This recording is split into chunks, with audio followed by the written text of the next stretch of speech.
일단 문제를 푸니까 여러분들도 이제 대충 이해가 가시죠? 자, 다음에 12번. 상수도의 취수, 도수, 정수, 송수 시설의 용량 산정에 사용되는 수량은, 자,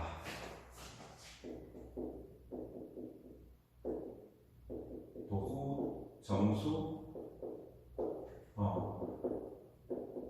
송수에 사용되는 수량은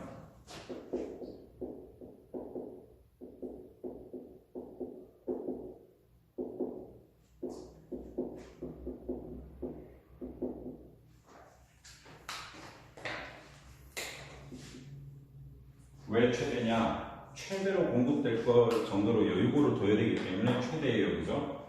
자, 13번. 13번. 자, 상수도의 배수관 설계 시에 사용하는 계획급 수량은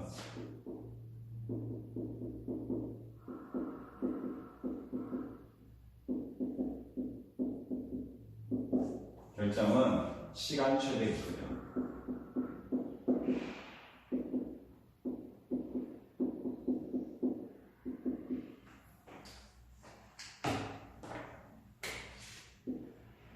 최대.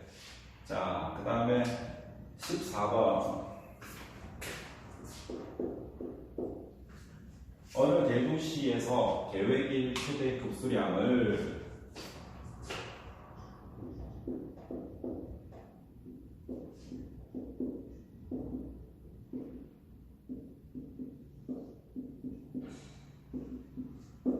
얼마로 정했냐 하면 42만 톤 상승으로 계획한다면 계획 시간 최대 급수량을 얼마로 하는 것이 가장 좋은가? 나누기 24 나누기 24 계획 1일 나누기 24 그죠? 그 다음에 이렇게 간단한 문제도 나와요. 이렇게 간단한 문제도 나와요. 예. 그 다음에 15번.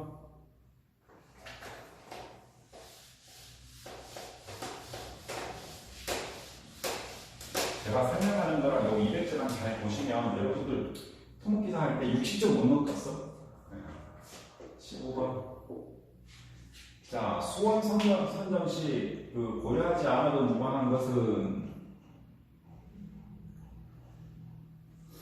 자,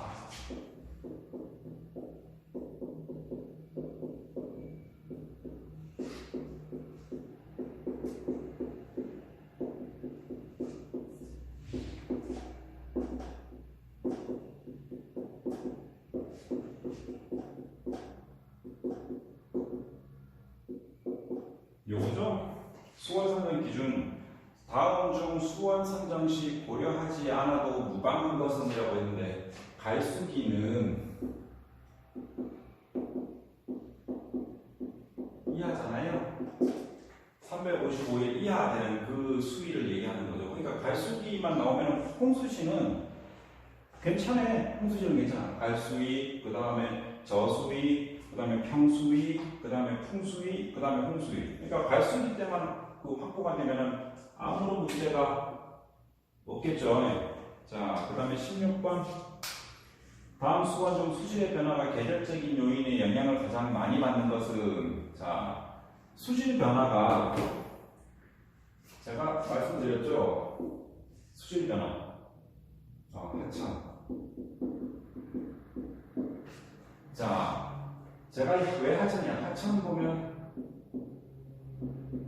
낙동강이 생각나죠. 자, 우리나라가 대충 이렇게 생겼어요. 그죠? 있을 때 보면 대구에서 쭉 내려가면서 여기 부산이 있죠. 자, 하천이 계절적인 요인의 영향을 가장 많이 받는 것은 바로 이 하천이에요. 왜? 낙동강을 생각해보면 낙동강 수질이 좋지 않기 때문에 부산에서 항상 대구한테 야, 우리 물 좀 깨끗하게 써서 버려라. 하수슬이 잘해서 버려라. 우리는 맨날 니네 하류에 있다고 똥물만 받아먹냐. 그러니까 부산에서 말하자면 야, 나강댐에 있는 물을 좀 줘라. 부산시에서 그러니까 아니다 우리 돈 받고 팔란다 물이 네 거냐 물은 공공재 아니냐 하고 싸우는 게 바로 낙동강 주변에서 싸우게 되는 거죠. 그죠?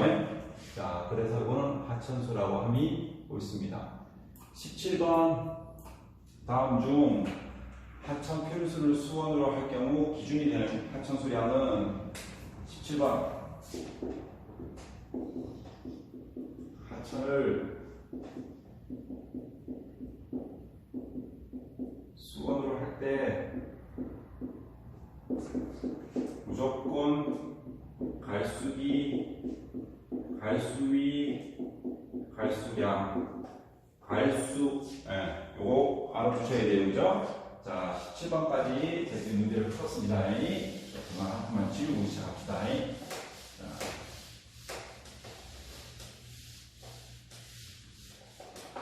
자, 다음 18번 우물의 수리에서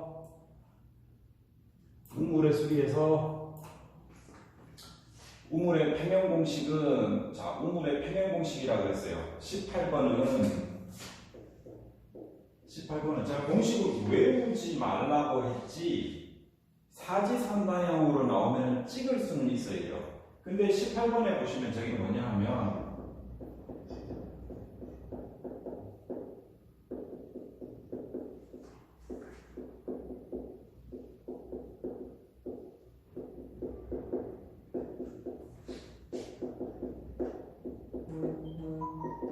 양수량 공식이죠. 자, 답은 가인데 잘 보시면 Q는 파이 K 곱하기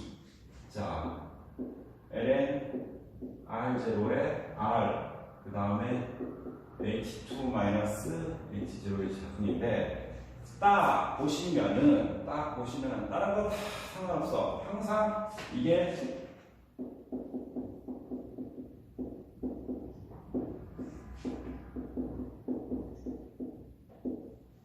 요거 외워두셔야 되고요. 이것만 해도 나와 나가 아닌 거는 알 수가 있죠. 그죠? 그 다음에 요 파이 K는 당연히 이렇게 하겠죠. 왜냐면 이 파이가 뭐에 잡히냐면 이거 A에 잡히잖아요. 물이 들어가는 요 A. 그러니까 파이가 분모로 들어갈 수는 없겠지. 자, 그 다음에 19번.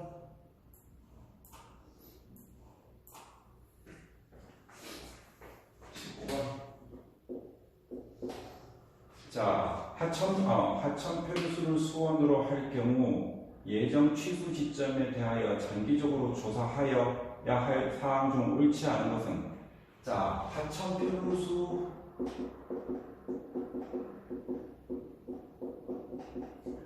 고려해야 될 게 뭐예요? 수량과 수위, 갈수위라고 그랬죠? 수량, 수위, 그 다음에 수리권, 그 다음에 수질. 자, 하천 표류수는 항상 단면을 그리면 이렇게 돼 있죠. 그러니까 압은 수압은 관수로와 피압 대수층의 우물을 팔 때만 필요하다. 수압은. 그죠? 그래서 요 세 개를 중심으로 얘는 수압은 이렇게 정리하고 있으셔야 돼요. 이게 수리학에서 여러분들 다 배우셨을 거예요. 자, 그 다음에 20번.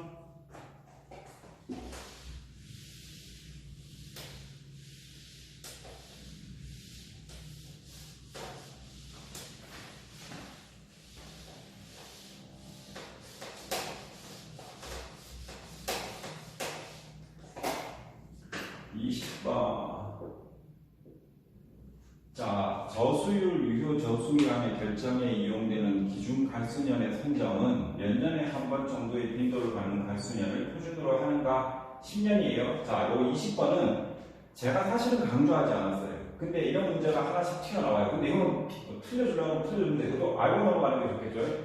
자, 저수율, 유효 저수량의 결정의 기준이 되는 기준 갈수년의 선정은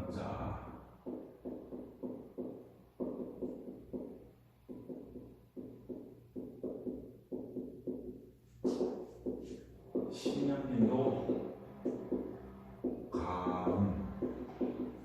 10년에 한 번 올까 말까 하는 10년에 한 번 정도 오는 가뭄을 대상으로 우리 이 기준 갈수년을 삼습니다. 자, 그 다음에 21번. 21번.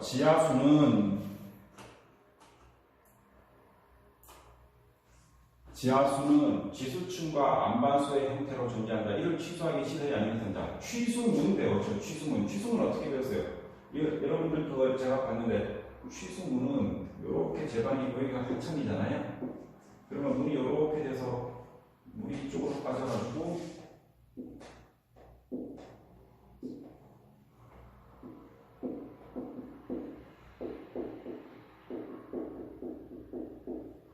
요때 여기 게이트가 있는 거예요. 요 게이트를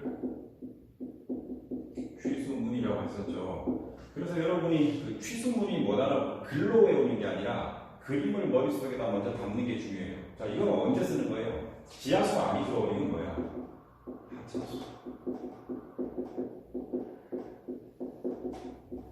하천 표류수를 할 때 우리 취수문을 사용을 하죠. 지하수는 아닙니다. 자, 그 다음에 22번. 다음 중 취수 시설에 관한 설명으로 옳지 않은 것은, 자, 우리 요거 집수 매거. 자, 요거 보시면 집수 매거의 집수공의 유입 속도는 얼마 이내로 한다라는 거 했었죠. 자, 집수 매거 같은 것도 조금 무조건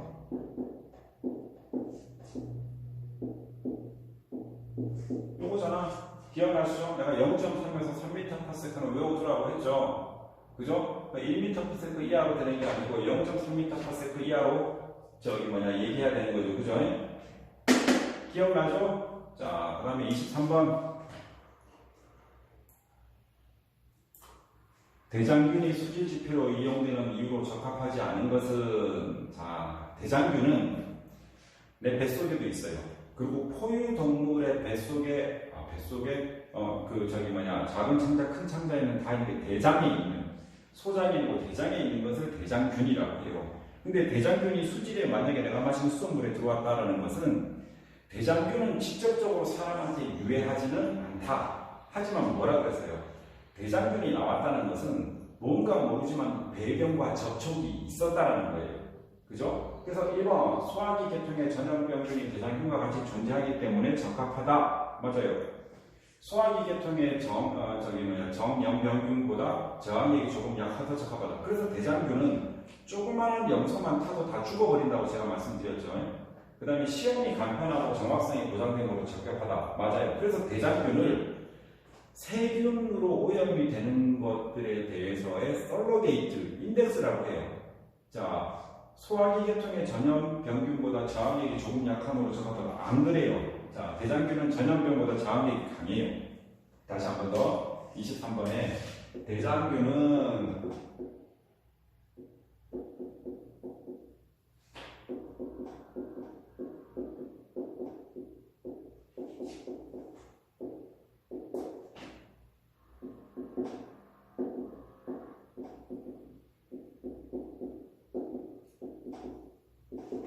자, 23번은 제가 여러분들 투목과라서 얘기를 안 하는데 대장균은 전염병균보다 저항력이 강하다. 그것만 좀 알고 계시면 23번은 알 수가 있는 문제예요. 자, 그 다음에 24번 수돗물에서 페놀류를 문제 삼는 가장 큰 이유는 페놀은 여러분 페놀이 어디서 나오냐 하면 여러분들 냄새 날 때 화학 냄새 나는 거 있죠. 자동차, 매연, 그 다음에 휘발유 냄새, 전부 페놀 냄새예요. 페놀, 톨루엔, 페놀, 뭐 이런 같은 류. 그게 페놀이 어째 생겼냐 하면 화학, 여기 전부 C가 들어가서 페놀, 피놀. 이게 두 개 붙으면 톨루엔, 그 다음에 트리, 이렇게 돼 있는데 이걸 페놀이라고 해요. 그러니까 방향조 화합물. 이게 고리를 끊기도 참 힘들어요. 이거는 불쾌한 냄새가 나기 때문에 수돗물에서 페놀류가 나오면 가장 큰 문제라고 합니다. 페놀은 사실은 페놀에 할로겐족 원소가 붙어버리면 이거는 발암 물질이 되는 거예요. 자, 그 다음에 우리나라의 음용수 수질 기준으로 오른 것은 사실은 저도 이거 못 외워요. 사실은 이거 못 외우는데 25번에 저도 저런 우리나라의 음용수 수질 기준을 다 외우지는 않지만 경도가 300ml를 넘지 않을 것은 아니고 아마 이게 50ml일 거예요. 50ml. 자 우리나라에 오른 것은 경도는 300ml인데 이거는 음용수 수질 기준이 바뀌었기 때문에 여러분들 여대로 외우시면 안 돼요. 자, 그다음에 26번 일반 상수도에서 경도를 유발하는 주된 물질은 그거 경도 붙이고 얘기할까요? 제가 천천히 짚어드리는 거예요. 왜 짚냐? 토목공학과를 다니시는 여러분이 화학 자체를 좀 안 배우시고 오시는 분이 있는데 사실은 토목공학과 할 때 이거 화학이 들어가는 부분이 상할 수도 같아요. 자, 경도 물질은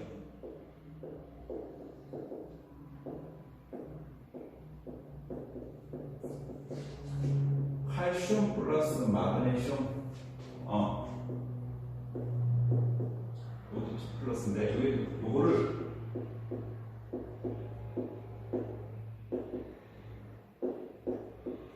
환산하는 거죠. 자, 환산하는 거죠, 그죠? 그 다음에 27번 경수를 연소화 하는 법. 1번 지옥 라이트법. 요거 오케이 맞아요. 그 다음에 석회소다법. 그 다음에 비빔법. 끓이는 거야 이거. 비빔법은 그 옛날에 우물물 같은 거 경도가 세고 그러면 옛날에 할머니들이 끓이셨어. 이거 끓이는 거.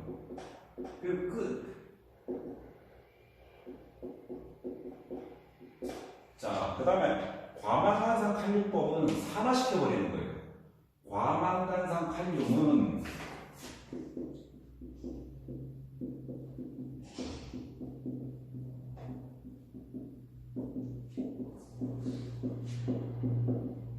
산화시키는 거예요. 산화시키는 거예요. 자, 다음 중 경수를 연소하는 방법이 아닌 것은 경수의 경수의 연수 방법이 아닌 것은 자, 여기 보시면 자, 과망간산 칼륨법이 나오고 그다음 토끼법, 그다음에 전연수 처리법이 나오는데 아닌 것은 하고 마이크로스코프 28번 문제는 잘못됐어요. 28번 문제는 잘못됐어요. 28번 문제는 잘못됐어요. 그죠? 28번 문제는 27번 문제와 배치되기 때문에 잘못됐어요. 얘는 산화법이에요. 산화법. 자, 다음에 29번 별표 하나. 29번 별표 하나. 한 번 더. 28번은 문제가 잘못돼서 푸실 필요가 없고요. 29번은 지금 별표를 하나 치세요. 29번 가지고 조금 얘기를 좀 해야 될 것 같습니다. 왜냐하면 저는 항상 거의 매년 출제된다고 보시면 돼요. 그게 뭐냐 하면 29번 pH가 5.6에서 4.3으로 변화할 때 수소 이온의 농도는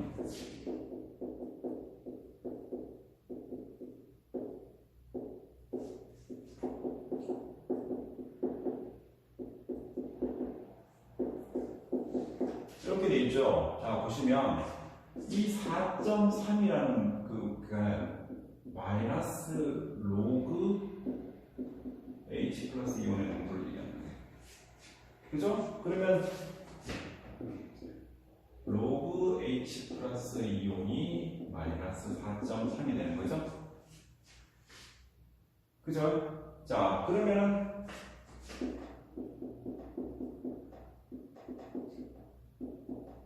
10의 마이너스 4.3입니다. 문제는 이 10의 마이너스 4.0을 계산기로 쳐서 이렇게 빼놔야 된다는 거지. 그러면 다시 5.6은 어떻게 돼요?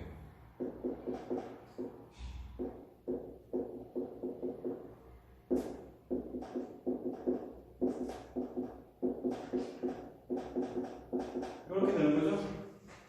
요걸 계산기로 쳐서, 공학용 계산기로 쳐서 바꿔놔야 돼. 바꿔놔야 돼. 그러면 몇 배가 되냐면 어느 게 더 커요? 여기서 마이너스가. 자, 마이너스 값이니까 얘가 훨씬 더 크죠? 얘가 훨씬 더, 얘가 작죠? 작은 걸 밑으로 빼. 얘가 밑으로 빼. 그럼 어떻게 돼?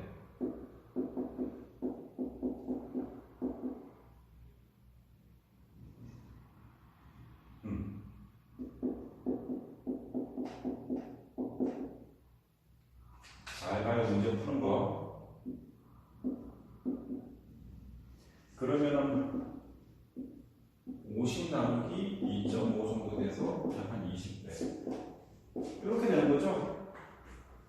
요 개념을 pH라는 개념을 이렇게 들어가는 거 별표 하나. 그 다음에 이렇게 찾아내면 여기서 이렇게 하는 걸 계산기 사용법을 알고 있어야 돼요.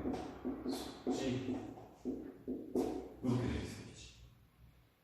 그래야지 저 문제를 풀 수 있어요. 근데 pH 문제는 거의 매년 나와요. 거의 매년. pH 문제는. 자, 30번 부영양어에 대한 설명으로 옳지 않은 것은 이거 아시겠죠? 이거 별표 쳐놔야 돼요. 거의 매년 나오는 문제이기 때문에.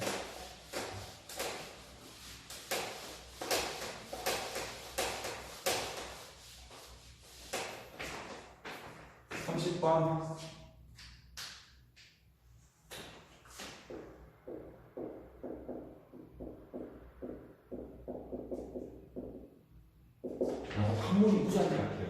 이 부자는 부자할 때 부자예요. 영양소가 많다는 거예요. 특히 뭐가 많냐 하면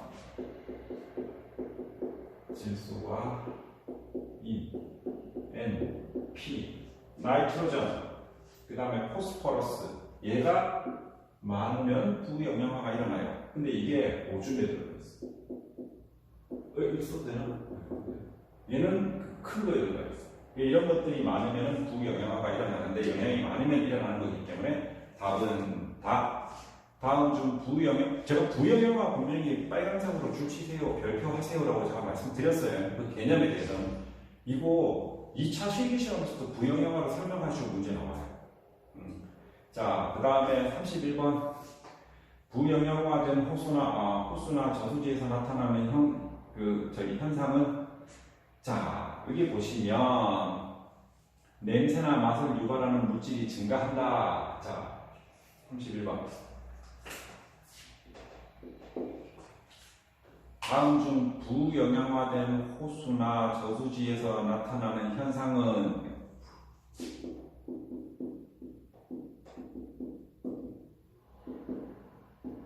호수는 산소가 증가할 수 없어. 그죠? 자, 그래서 부영화된 호수는 조류 성장이 많아. 그죠? 그래서 신축수, 얘들은 DO가 낮아져. 근데 부영할 때 조류가 낮에는 조류의 광합성 작용으로 낮에는 조류의 광합성, 낮에는 왜냐면 햇빛을 받으니까 DO의 농도가 증가. 낮에는 조류의 광합성 작용으로 DO 농도가 증가하는데 밤에는 얘가 감소해요. 밤에는 감소해요. 그죠? 그 다음에 만냄새 물질을 유발하는 물질이 조류 자체가 수돗물의 맛과 이 맛있는 맛 아니야. 이상한 맛이야. 이상한 맛. 맛과 냄새를 유발한다. 자, 그죠? 그 다음에 32번 재밌다. 이렇게 문제 풀어주니까. 호소의 부영양화에 관한 설명 중 틀린 것은, 자, 부영양화되는 호소는 호소에서 조류의 성장이 왕성하여 수심이 깊은 곳까지 용존 산소가 높다 그랬죠. 내가 그러니까 요거는 수심이 깊은 곳. 수심이 깊은 곳은 조류가 살지 않은. 그래서 조류가 많이 살 때는 취수탑에서 문을 맨 밑에서 열어요. 아니, 맨 밑은 아니지만 조류보다 밑에서 열어요. 그죠? 조류의 성장이 활발하기 때문에 용존 상수가 낮다. 낮에는 그래요. 자, 그 다음에 33번.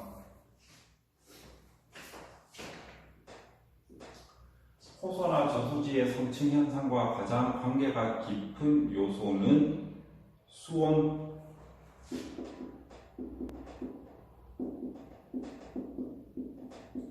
자, 성층 현상을 내가 이게 수심이고 이게 온도일 때 어떻게 돼요? 층이 햇볕을 이렇게 내리쬐면 여름 같은 경우에는 여기는 움직이지가 않죠. 왜냐면 여기는 몇 도가 돼? 물론 4도일 때가 가장 무겁다며 그래서 안 움직여. 자, 근데 여기는 뱅뱅뱅 돌아 이렇게. 그래서 층이 두 개로 생기는 현상을 우리 성층 현상이라고 그러고 내가 별표 치라고 했잖아요. 그죠? 그래서 호소나 저수지의 성층 현상과 가장 발생이 있는 것은 햇볕이 떠서 온도에 따라 가지고 물이 무거운 놈이 밑에 가라앉아 있는 거죠. 이게 가을이나 봄 되면 턴오버가 생겨 전체가 다 움직이게 되고 여름이나 겨울 같은 경우에는 밑에 물이 고여 있고 이걸 성층 현상이라고 하는 거예요. 그러니까 가장 직접적으로 관련이 있는 건 수온이라고 말씀을 드릴 수가 있습니다. 자, 그럼 34번 마지막 한 문제. 하천수의 자정작용에서 유기물의 분해 과정에서 가장 중요한 지위를 차지하는 것은 무엇이냐? 자, 하천수의 경우에 제가 남강에 이 가정이에요. 남강에서 내가 오줌을 누면 1km 정도만 딱 흘러가다 보면 차로 1km 해봐야 얼마 되잖아. 1000m를 뛰어보면 그 정도로 가다 보면 내가 오줌은 흔적이 없어진다고 했죠. 조류가 내가 싼 오줌에 있는 물 같은 것들을 다 섭취를 해. 그래서 생물학적인 작용이 가장 큰 역할을 해요. 자, 다시 한 번 더. 하천수의 자정작용에서 가장 큰 역할을 하는 것은 생물학적인 작용이에요. 생물학적인 작용이에요. 아시겠죠? 생물학적인 작용이에요. 자, 그 다음에 35번부터는 다음 시간에 하도록 하겠습니다. 감사합니다.